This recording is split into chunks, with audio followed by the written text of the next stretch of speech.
Hello ma'am, এদিকে আসো। জি madam, আইতেছি। দেখবি এখন আসতে সারা দিন লাগিয়ে দিবি। জি ম্যাডাম, কোন? এই তোমার খাবারের কত টাকা হয়েছে?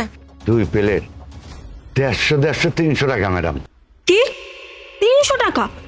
এই সামান্য রাস্তার খাবারের জন্য তুই আমাদের কাছ থেকে 300 টাকা নিবি? আমার মনে হচ্ছে ও পাগল হয়ে গেছে। এই তোর কি মাথা নষ্ট হয়ে গেছে? এই খিচুড়ি কি তুই স্বর্ণ গয়না দিয়ে বানাইছিস যে এই খিচুড়ির এত দাম? এই খিচুড়ি তো আমি 10 টাকা দিয়েও খাবো না।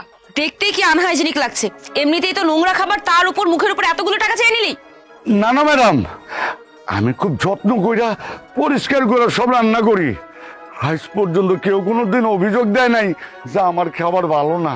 তার মানে কি আমরা মিথ্যা কথা বলছি? দেখ, আমরা এই খাবারটা খেয়েছি, এই জন্যই তোকে বলছি। আর দেখ না, আমরা কিন্তু পুরো খাবারটাও খেতে পারিনি, অর্ধেক খাবার ফেলে দিয়েছি। তাও কিন্তু রাজি হয়েছে তোকে পুরো টাকাটা দিয়ে দিব। আমরা ভেবেছিলাম যে আমরা একটা ছোট দোকানে যাব, সেখান থেকে কিছু খাবার খাবো, তাতে তোরও লাভ হবে। এই জন্যই তো আমরা প্রতিদিন এখানে আসি। না, তুই তো নাছর বান্দা। কথায় আছে না, তোদের মতো লোকদের না দরদ দেখাতে নেই। দরদ যে কি জিনিস সেটা তোরা কখনো বোঝার চেষ্টা করিস না।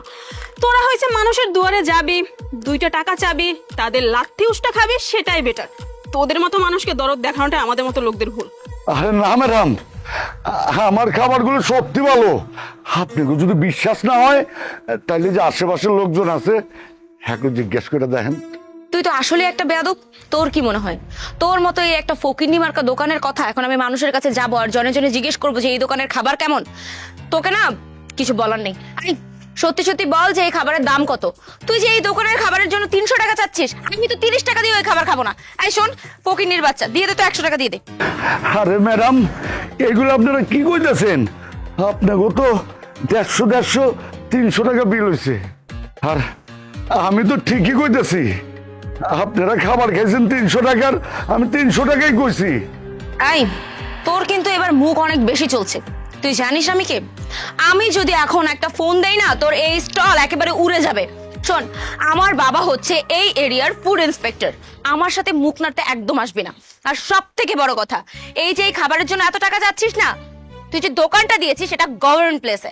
এখন যদি আমি আমার বাবাকে ফোন করি, এসে 2 মিনিটের মধ্যে তোর এই দোকান এইভাবে তুড়ি মেরে উড়িয়ে দিয়ে যাবে। তাই বলছি চুপচাপ আমরা যত টাকা দিব অত টাকা পকেটের মধ্যে নিয়ে নে। এই 100 টাকা দে, চল তো এখান থেকে।